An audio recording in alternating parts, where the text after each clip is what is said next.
From Hong Kong, this is the Mea Culpa podcast with lessons learned from startups, based on the Postmodern Conference, where founders, investors, lawyers, and mentors share their stories about working on, with, or for startups. Today, we have Daniel Walker. Actually, Daniel has been a speaker earlier at the Postmodern Conference, and that's about, I think, 2015, so that's about 9 years ago, and it was in person. He, at that point, talked about lessons learned by a lawyer, because Daniel is a startup founder, but he's also a lawyer, and he started the startup in law. So we will, in this podcast, dive a little bit deeper into his lessons learned from startups when it comes to being a founder, but also being a lawyer, because quite often you don't hear that. Daniel, welcome. Thank you for having me, and it's good to be back. I can't believe it's nearly 10 years that you've you made me feel very old to start with. So wonderful. Yeah, I think it was like October 2015. It was in the KPMG office. Well, I actually remember Yes. it. I remember it very well because my mum came, didn't she? That was my mum came out to Asia to see me. It's my first ever speaking gig, I think. And she was both, I think, highly proud and also catastrophically concerned that I'd quit my job as a lawyer. So she was flying out to see what on earth was happening. So I think that's why I remember it. I didn't know the month, and I certainly didn't know the year. Although, actually, having said all that, it's a funny story because today is my daughter's birthday, Poppy, and she's 11 today, and she was born a little bit before that, more or less, a few months earlier, more or less the same period when after I quit my job as being a lawyer. It was all hands on deck for my wife and I to have a second baby and for me to have no job. So I vividly remember that period. First of all, congratulations with the birthday of your daughter today. Yeah. Thank you that you are able to make some time, and already a few things that you said that we will get into during this podcast, especially about concerns you quitting your job as a lawyer by the people around you. And it's also interesting, and I will put the link to the talk. It's YouTube. It's on YouTube. I will put it in the show notes on this podcast, so people can also watch that if they're interested.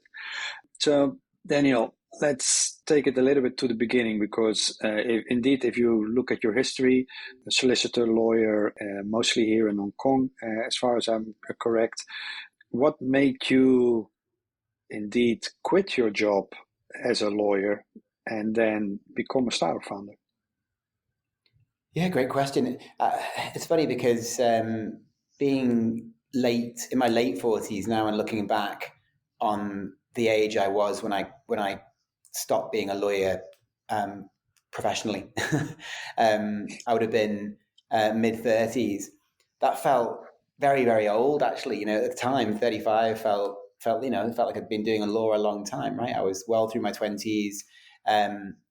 Many other lawyers that I'd come out of law school with had already changed careers at that point.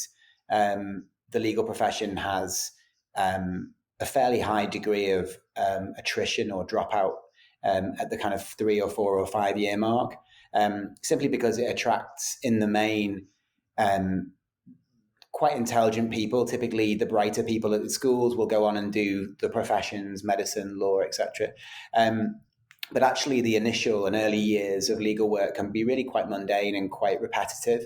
And so you get this kind of conflict of very, very intelligent people, not myself included, but in the main, doing really quite simplistic, repetitive things for quite antisocial times of the day.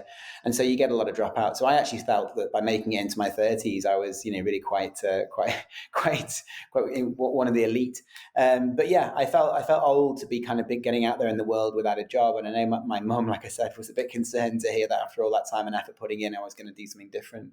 But I think I felt that that a life being an employee probably wasn't for me. the kind of stresses that I experienced as an employee, I've never actually experienced since as a founder.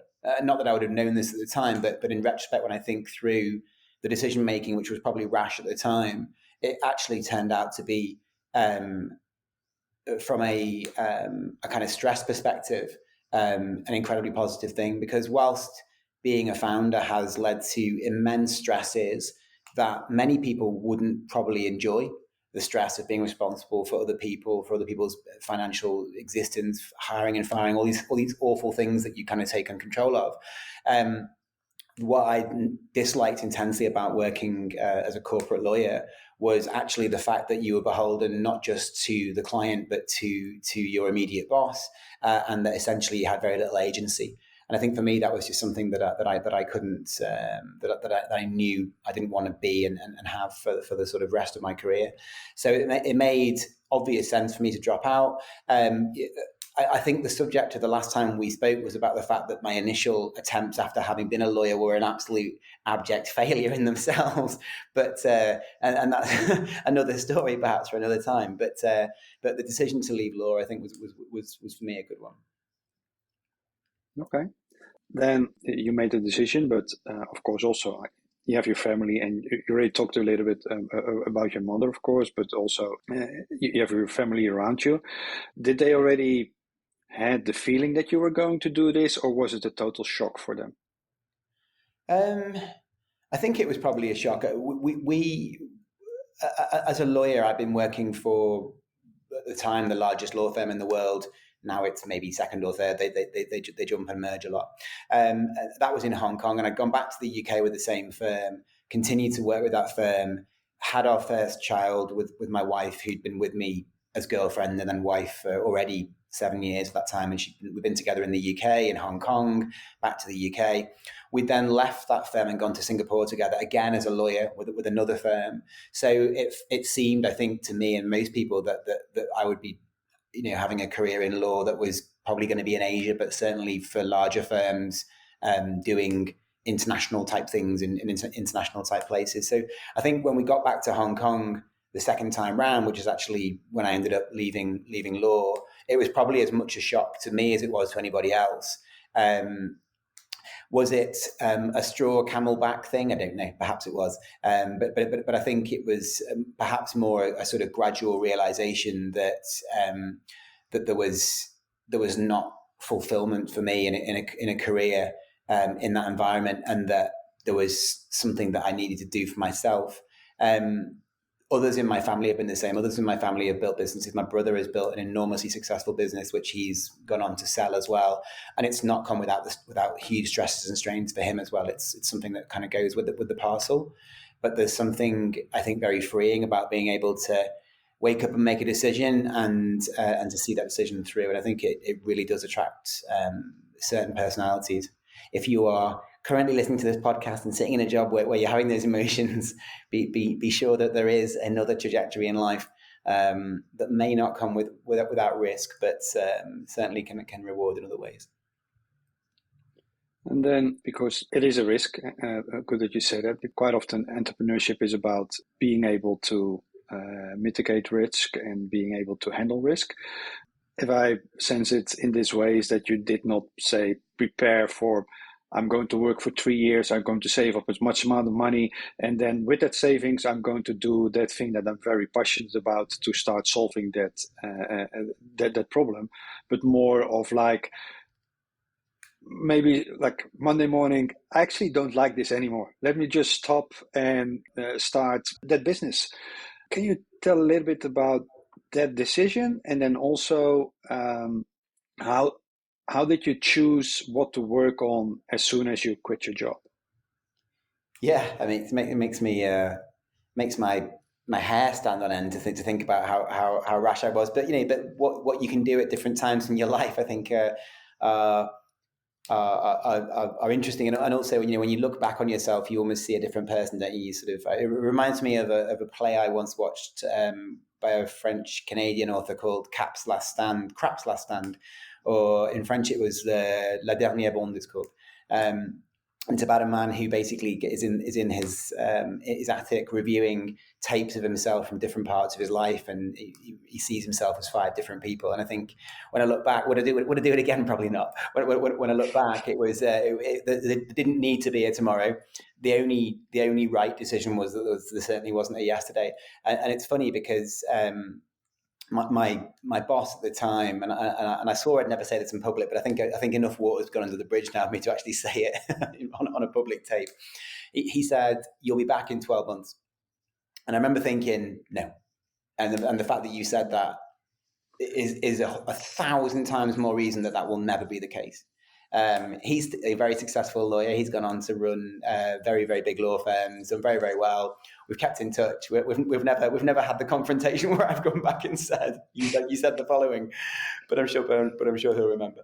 But so look, did I sort of throw my cap down and leave? No, I didn't. It was a mature decision. I spoke to my boss about it. I had plenty of time to sort of hand over, and during that time, try and figure out what it would be.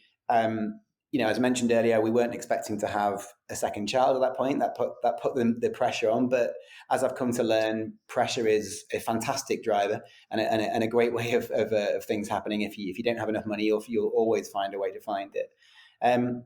People think about money and they worry so much. They worry that they won't have, they're not saving for the future. There won't be a nest egg, et cetera, et cetera. How will they make their payments on their mortgage or their rent, or pay for their kids to go to school? We're all, every one of us, very capable of finding ways to make money. And people sort of call it different things, whether you call it hustle, whether you call it just blind pressure, but we all do that. And I think people are so terrified that if they haven't got a salary check coming in, that there's, the risk is just too great. But the reality is actually being able to control your own salary versus whether or not you can actually control being an employee. It's actually far easier to do the former, right? It's very, very easy to get fired from your job. It's not that easy actually to not make enough money to be fine. You can do lots of things, right? You can get by. I proved that in the first 2 years of my existence after a lawyer. I thought that I could run a business kind of being a sort of lawyer for clients that couldn't really afford it. I could probably have carried on doing that, in all honesty. I mean, it was I look back on it, and of course it was a failure from a sort of commercial perspective. But there's plenty of folks out there who go on and do sort of consulting in all different areas, or work for smaller clients who make more than enough for themselves in a certain situation. I guess for me, the first thing that I did after being a lawyer, which was essentially try and help startups to do law, which kind of what I came out of law to do, was not successful because I couldn't really help them in the way that I actually wanted to, because the finances were so tight for startups. I couldn't really do what I kind of set out to do, and so it became a bit of a failure, a bit of a self-fulfilling failure from my perspective. But financially, we were fine. My wife and I we weren't sleeping rough. We were more hard up than we were when I was a lawyer, but we were going to be okay. But ultimately, the reason that I went on to then set up the company that I formed, which is Dragon Law, and then became more recently Zegal, was because to actually solve those problems, we needed a very, very different structure and setup, which was going to take on inordinately more risk and wasn't anything that I'd ever planned to do, but then became something that I've been involved with now for a decade. Can you thank you for telling that. Can you still know your quick elevator pitch for your first introduction of then Dragon Law, and what the premise was of the services that Dragon Law started out doing? Yeah, gosh, it's a long time ago, isn't it? The market's changed, and it's a very long time. When I was a lawyer, I and I mentioned before about the fact that a lot of what's done by junior lawyers and senior mid to junior senior lawyers tends to be quite repetitive. It tends to be especially in the corporate world, quite contract driven, with contracts which are in water, which is very well trodden and very well understood. And as I was looking at the world outside of the clients that I'd been servicing, and started to come across the startup culture, which was really quite new in Asia at that point. There really wasn't a huge startup kind of world or ecosystem. Probably biggest in Hong Kong in Asia. It was probably the place to be for it, but it wasn't huge. It was quite clear that there were certain kind of events those startups would go through and things that they were trying to solve, which needed quite specific help, but which was not, very, very complicated from a legal perspective. And so the objective of my first sort of consulting business was to try and help startups to do that. And for Dragon Law, the sort of 2-second pitch was, automated law for startups, so they can do it themselves. But to build a system which could do that with the technology which was around 10 years ago was complicated and not something that could be, today probably could be done very, very quickly, right? In all honesty, but then was really quite a challenge. Okay, and then what were the biggest challenges 10 years ago or 8 years ago that you're running into building this premise? Well, the kind of first hurdles for me personally in Asia was just, every door being shut in my face by everybody on both sides of the field. I thought people would be really interested in an idea that could.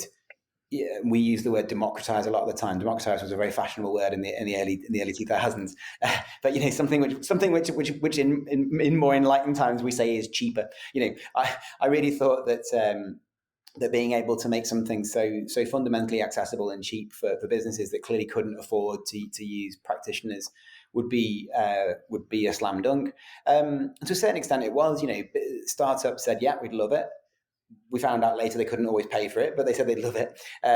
Law firms thought we were just absolutely insane and did everything they could possibly do to block us from being successful, from just outright sort of saying it's technology's a danger to not supporting us sort of publicly and sort of saying that stuff we were doing wouldn't be safe because it's not being used by lawyers. Of course, that market has totally changed now 10 years later, and technology has a place within legal just as it does in every other market, but it wasn't the same 10 years ago.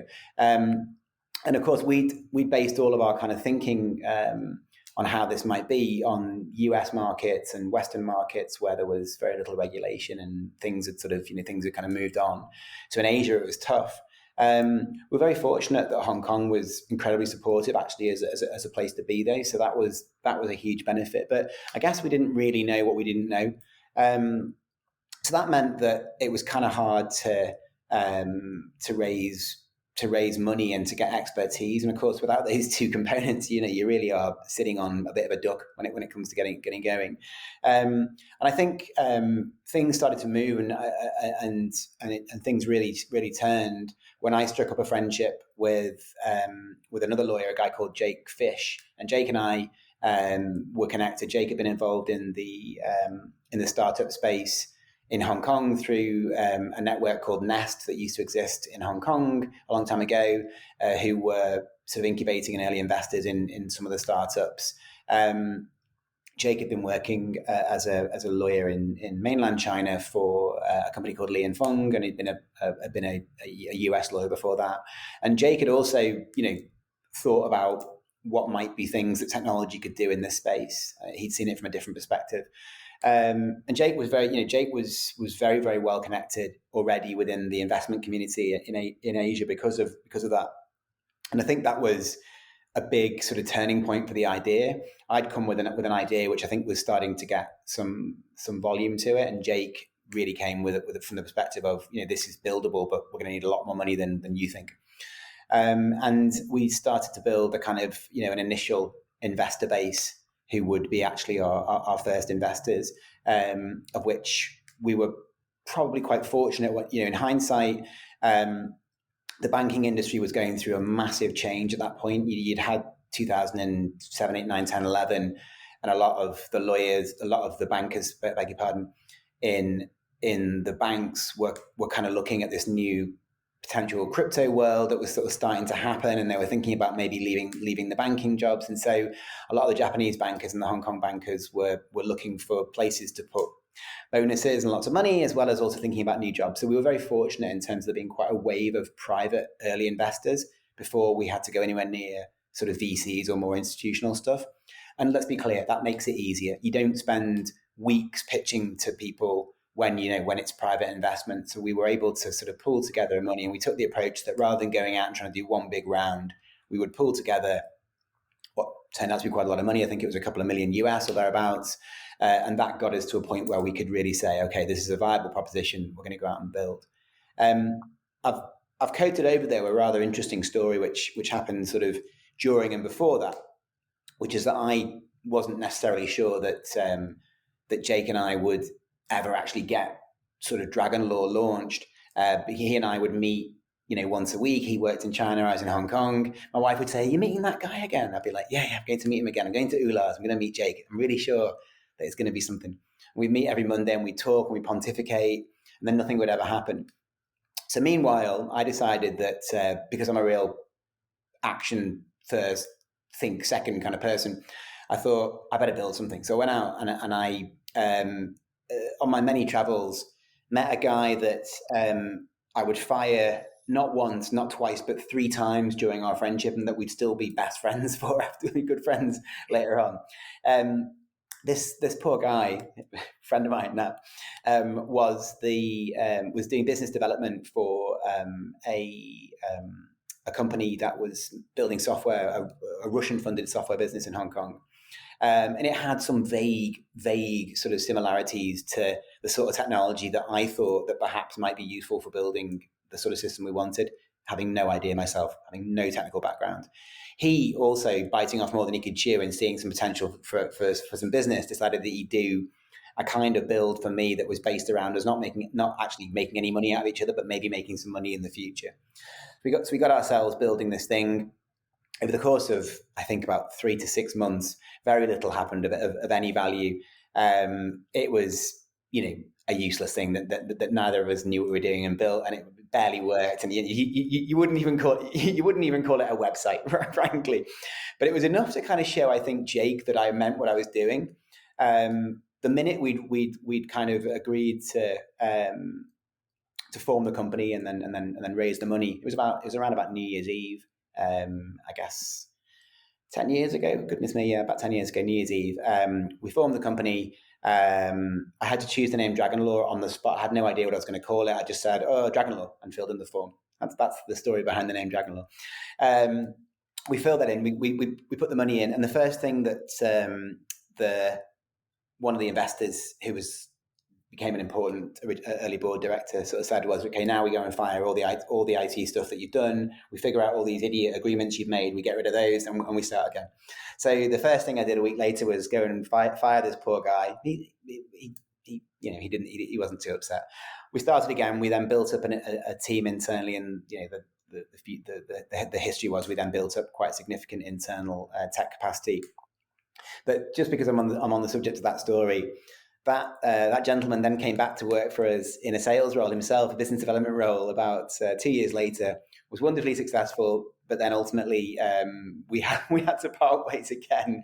I think 3 years later, he then became a client of Zegal on 2 separate occasions, and now lives in Scotland, where I live as well. So it's a very strange story how you do. But I always think it's an interesting one because he was a local Chinese guy. And phenomenal kind of risk taker, gambler. Learned so much off him, but what I always learned and remember from him specifically is just the tenacity at which he would get back on the horse. And I thought, that's it's something that I've always sought to emulate myself. So yeah, that's the sort of very early stage of us getting Dragon Law off the ground. Interesting background story, and also don't want to take every single anecdote away from the book that you're probably going to write, I think, in a couple of years. It's especially in the early stages, right? And you being a lawyer, did you had things in place like a co-founder agreement even before you incorporated a legal entity? Did you have a division of who is responsible for what, and how much could somebody transfer from the bank account without a second signature, all those kind of things. Did you have that in place, or was that also something that you had to learn the hard way? I think in that respect, we were pretty good, right? In all honesty, we had very, very quickly. I go back a step. I think it was very, very apparent to the investors very, very quickly that I shouldn't be anywhere near that part of our business. We had an enormous amount of really intelligent and very financially aware people because of our cap table and because of the people that attracted to join in the early team. I look back at some of the people that were that we hired and were appointed, and it was really amazing, right? We had people who were reporting to me that had been working in merchant banks, been working for McKinsey. It was really, I was very much the idiot in the room, and that was fine with everybody because everybody was there to build, really what was quite a complicated thing, and I loved the clients and the product, and I think that was what was able to, that sort of charisma was able to drive the business internally, with a CFO from PwC and so forth. It was how it was dealt with. I know that's not the way for most people. We were very, very fortunate, and I always appreciate how fortunate we were. But I think you can make that fortune to a certain extent. People. I think people have been driven by maybe the media or maybe stories or maybe just not being unaware to think that the only way you can raise capital is to go and get as much of it as possible from sort of venture sources. And I also think that, in reality, the venture market is perhaps much bigger now than it should be. And it's a different market, and it's potentially even more predatory than it used to be, with so much more outreach from venture to businesses that maybe don't even need it. This wasn't the way 10 years ago, at least it wasn't the way in my world. And so there really was a big distinction between, and there really is a big distinction between smart money and kind of dumb money, I think, at the start of a business. Much less so later on, because, when you've got a great team already working around in a business which is growing, well, money's money, right? It serves a function. But if you actually are like I was, and probably full of great ideas, but having never had run a business, certainly never looked at things like payroll or just figuring out the basics of, managing an account safely. Well, you can learn it all, but why bother, right? Why waste your time doing that when somebody who actually enjoys that part of the business and is looking to do it can come in? And so our investor network, we sat down and we said, what are the roles and responsibilities and what are the jobs which need to happen here? Let's get them in place, and let's get them hired. Let's let Daniel try and do the right stuff, which for me really was very, very direct hustle. My job was very clear. I needed to be outside the business, talking about us and our culture and our brand, and not inside trying to figure out whether or not my signature matched the one at the HSBC. I have another story about HSBC actually today, but that's for another. That's for another podcast. Should be polite. Yeah, probably can fill a whole series of podcasts about banking in Hong Kong, that kind of thing.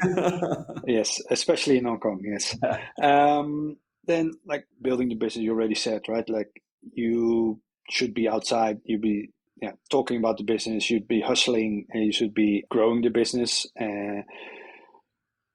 That quite often also takes a good counterpart when it comes to people internally building the product, right?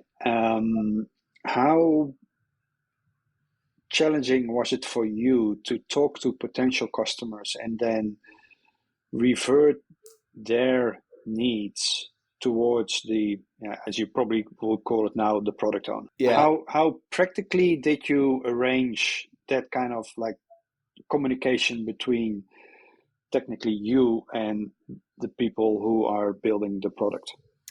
Yeah, look, I mean, I think for me, of all the failings, and I've had many over the last 10 years that I would hold myself accountable for time and time again, it's been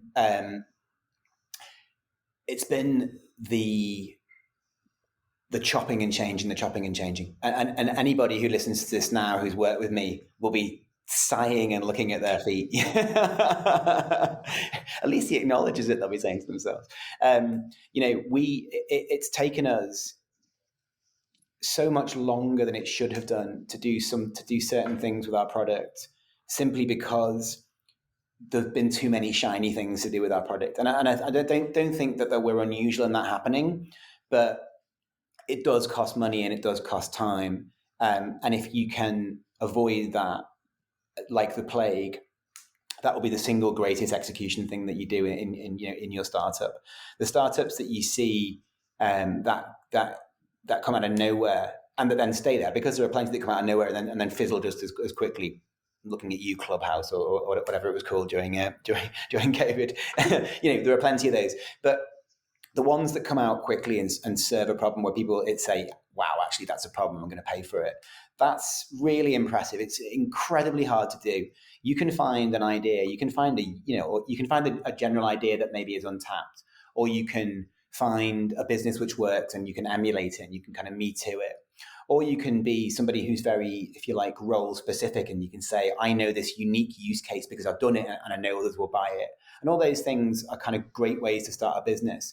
But actually then going through and doing it and only doing that thing that you need to do to solve the problem is very hard, because you are a human who tends to be aware of what everybody else is doing, and you tend to get pulled in different directions.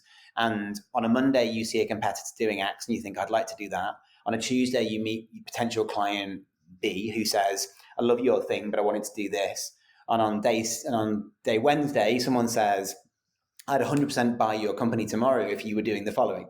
And so you are continuously getting excited because you're out on the street getting excited, continuously feeding these exciting ideas back to your product team, who are continuously pulling their hair out, throwing emails on the floor and saying, why is he saying exactly the opposite thing today that he said yesterday? That's something which is unfortunately probably part of my DNA. Call it, before the days of attention deficit. I'm sure I probably had something along those lines. It's meant that I've had amazing ideas, but also lots of stupid ideas. And I'm very, very aware of that. And you should be really aware of what you're like as a person when you think about who can work with you, and you should probably be very honest about it. It's probably not apparent to you at first, and I think, coming from the world of being a corporate lawyer, where there wasn't that degree of ability to have ideas that, if you like, impacted somebody else's job. You can have those ideas all day long, but they don't change fundamentally what's happening, because they're not part of the job. So to actually having those ideas and realizing that some poor soul is actually working on them, and that you might then just toss them away, these are like very, very different concepts to overcome. And it took me years to realize that was that creativity could even be destructive, not just to the business, but could be destructive to people who are actually trying to fulfill those ideas and thoughts and demands, because they then become those projects, and they may well not even be seen through to commercial viability, let alone not started. So that's for me the biggest failure that I've made time and time again. And I think it wasn't until after some years, I just pulled myself out completely of that line, that work, and just said, look, I'm going to be the best person who can be external to Zegal. And I ultimately stepped down as being the CEO from Zegal, some years back for that reason. It was much, much better and healthier for me to be able to go out and just be the salesperson I wanted to be, talking, evangelicalizing, talking, doing all this stuff because I really enjoy it. Not impacting on other people's potential mental health, and having an environment where we actually built stuff that clients wanted. So, and it was exciting. Look, when I did that, things really, really changed, and we were able to scale not just from the kind of 0 to 1 that we all talk about.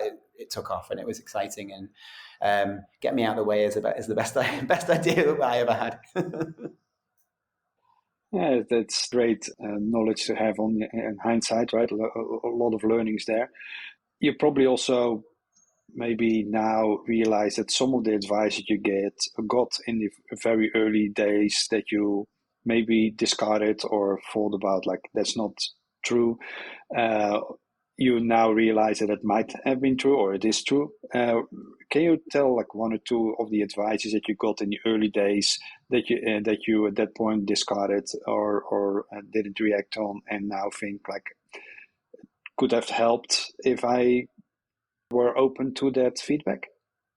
Yeah, I was like I said to you before, we did have this very unusual setup in the early days of Dragon Law, that our team was, you know, incredibly impressive, and I was exposed to, you know, really, really bright business people, and I call them business people because, you know, the backgrounds tended to be more finance, accounting, practical commerce, sales. All these things were new to me, right? I'd just done law, you know, and for those folks who don't know what it's like in a law firm, it's hard to really explain, but it's fundamentally a lot of people who work for themselves in one building. So, you know, you could quite easily come to work in a very large law firm and not really need to interact with anybody else in that firm, because you speak to your clients and you speak to the person in your team and you do the work for those clients and you work with that team. You don't need to talk to other disciplines. You don't need to know about other people's lives at all. You know, you just happen to share income, right? That's kind of how a partnership works. Suddenly I'm in a business where, you know, not only am I in the business, but I'm at the top of this business, full of lots of people who are getting hired, some of whom will be naturally deferential to me and will be nervous simply because I'm the boss of this business. I don't feel like the boss. I feel like this 35-year-old guy who's going to come in flip-flops and everyone's my friend, and you know, but I am the boss, right? And that's what they have to see. And I remember that I was given a business coach to work with, which was great, brilliant. You know, I had this coach that would come in once a week, and he said, "Look, have you ever thought about the impact that your moods could have on the team when you come to work?" And I said, "Well, what do you mean?" He said, "Well, you know, I've observed you, and you know, you can be the most exciting, dynamic person. You can talk and you can get everyone. I can see the room is alight and people are so excited. But also, you can be quite sullen. You can be down. You know, something's happened, right? You haven't got a client. Something's gone wrong. You know, you're worried about the financing coming in. You know, whatever it might be. There seemed to be something. You know, something exponential was always happening, because that's the way it is at the start of a business, right? It's either moonshot or the moon just got shut down, right? And it's hard to not be impacted by that as a human. But that's impacting everyone else in the room, right? And it's impacting everyone else in the next room, because you are the person that is carrying this business, and you don't realize how important you are at that point. And thank God it doesn't last like that for a long time, but it is for a period of time. And I think that, you know, the advice was always, you need to come into work with a deadpan face, right? You need to come in and you need to be, you know, you need to be the same enthusiastic person at all times, right? You can't show that your team can't see this. You know, I was never able to do that. In all honesty, I was never able to sort of divorce myself from the emotions that I was experiencing on that kind of roller coaster. And it's great advice. And I think people who can are, you know, incredibly successful individuals as CEOs, right? And I think that's key for that. Ultimately, not a job that I wanted, right? You know, the job of sort of founder for me is what I love. And I think that's, so it worked out. But for many people, there's different reasons why becoming, you know, a CEO can be challenging. But for me, it was quite simply just never really appreciating that a hierarchy can make people feel uncomfortable, and if you don't make them feel comfortable, then they can't be great employees. What is often given advice, like you've been in the startup ecosystem already for a very long time, what's quite often given advice that you don't agree with? Oh gosh, so much so that I've ignored most of I've been given. I think you know, we talked a little about risk at the beginning, and I think that the advice that I don't agree with time and time again is that starting your own company is too risky.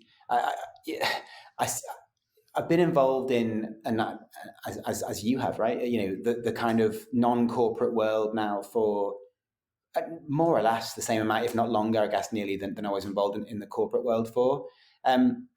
during those 10 years or so, I've seen many now friends, acquaintances, networked folks that have been in startups absolutely explode their startups, right? And I've seen many shoot to the stars. And each of us has got a kind of our own cohort of friends that you've gone through the struggle together. You get it, you learn. You've gone through different rounds of fundraising, and the business has got bigger. And it's never easy, but it's different. But none of us has ever, blown up to the point we haven't got any money, right? Having said that, I've had over the same period of time quite a few really quite sad stories about friends of mine who worked in corporate who've been laid off, had terrible COVIDs, had really found it very hard to kind of adapt to the changing, the way the world's changed so much from a work perspective over the last 10 years. I'm pretty sure that the most common advice around was the advice that my boss gave me 10 years ago, which is, you'll be back in a year. Didn't take that to heart, I assure you. Yeah, okay. And what's the most valuable advice that has ever been given to you? It could be, does it per definition have to be work-related or entrepreneurship related? Well, actually this is, and it's funny because it was the exact opposite. And I was terrified when I heard this. My first major investor, who I've become incredibly good friends with over the years, and I'll see him next week, ironically, because it is 10 years. He was a senior partner at McKinsey and was one of our first round of investors and supported the company for a long time. He introduced me at a drinks event when I was being kind of pushed out into society as part of the fundraising, and he said, the great thing about Daniel is that he knows he'll be with this company for 10 years. My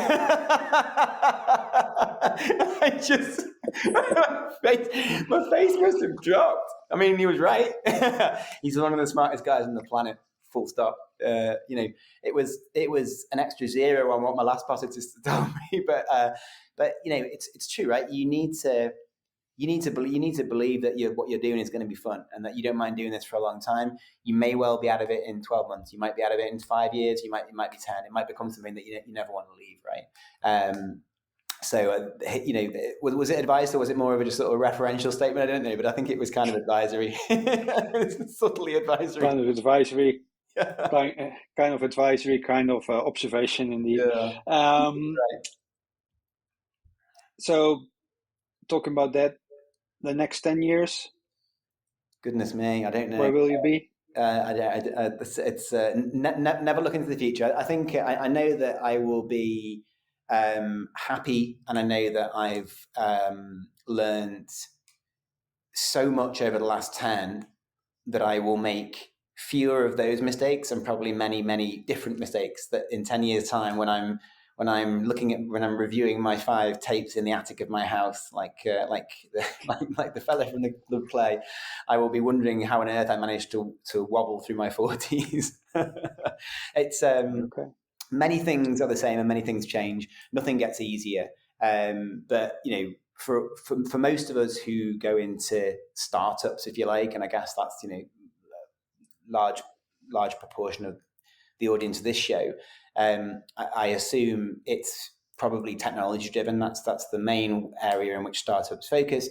And the great exciting thing about technology is the pace of change now is even more frantic than it was 10 years ago. If that's possible, things, the mentality that you move fast and break things now is more like you move fast yesterday. We're talking about releases of powerful software that's happening on a weekly basis. There's a huge shift happening in the way business works, the way we all live. I don't want to be in anything except technology because it's just fascinating, right? And I want to spend as much time as I can being in this space, whether it's legal or whether it's something different, who knows, right? But I certainly would never want to go out of this space. Okay, great to hear. And what's something that's not a secret, but most people don't know about you? Well, I actually wrote a LinkedIn post only a week or two ago about something which is not so much about me, but about the company, because most people who know me are always a bit afraid to ask. But we were called Dragon Law as a company, and everybody loved the name Dragon Law, and we used to have all these bright red T-shirts, people going around. It was such a kind of anti-establishment message to be called Dragon Law, and it was really, going against the grain in the legal profession. And as I said before, it was chosen on an absolute whim. I literally had to fill out the company. In Hong Kong, you have a form to fill out to register a company, and I just stuck in the name Dragon Law, and it, amazingly enough, it didn't exist and got registered. But it became this really powerful thing. All of our team called themselves Dragons, and they still refer to themselves as Dragons now. Some 10 years later, even the ones that have gone on to do other great things. I love it. But unfortunately, when we went to enter the UK market, the trademark had already been bought in the UK. And although we owned it for every single country in the world except England, I always thought, well, that's most of the world, that'd be fine. We unfortunately couldn't operate in the UK under the name, and we had to rebrand as Zegal, which is fine. We like it, and we've built a brand out of it since. But at the time, it was quite stressful, really. You put your heart and soul into this thing, it becomes an entity. People start even using the word dragons, and then suddenly you have to tell them all they're not anymore. We kept the logo anyway, and so people, I think, under their breaths used to call it Zegal in brackets Dragon Law. But that's a sort of open secret. But I think we couldn't really talk too much at the time about why it had to happen. But I think now, all these years later, it's okay. Okay. Yeah. If there's one thing you want people to take away from your experience, this talk, the past 10, 11 years, what would it be? Can we pause? Anything? I gave you a bit of airtime. Sure. Yes, you want to. Sure. You've thrown me. Then I'm trying to think what I would say. No, it's fine. We can edit everything out, but I think I'll leave this pause in there.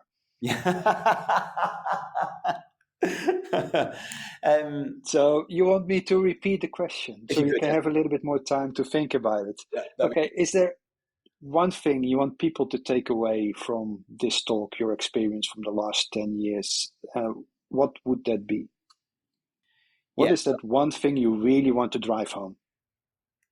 Yeah, look, I think don't run away from the notion that you can do something different. If you're listening to this podcast, if you're intrigued by startup successes and startup failures, and yet you're not yet in this space, it's probably because there's something inside you which thinks maybe I should. And it's inherent in all kind of families that nobody wants to take on something scary and something new and something unknown, right? And so whether it comes from your mum, like it did in my case, or whether it comes from you're about to have a baby and you think like this is too scary for me. I guess I'm living proof of something, right? I mean, I had certainly a mum that said no and a wife who was pregnant, and we made it work, right? And so you will do. I don't regret it for a minute, and I feel that I'm able to have a creative impact on the world that wouldn't have been there otherwise. All right. Thank you very much. I think that's something very valuable for people to take away from. I want to thank you for your valuable insights and sharing your lessons learned in startups, Daniel. Thank you very much. Very nice. For the listeners, although the rating system of podcasts is hideous, if you find this Mea Culpa series interesting, you can rate this podcast with 5 stars as a motivation to the makers. I want to thank Jefferson Trust Hong Kong for being the venue sponsor for this episode, and thank you Copy Ventures for making this series possible. If you have any suggestions in future guests or topics that you want to hear on this podcast, reach out to the maker. The contact details are in the show notes. Thank you very much, Daniel. This is Jeffrey Brewer. Go out and build something meaningful. Thank you very much.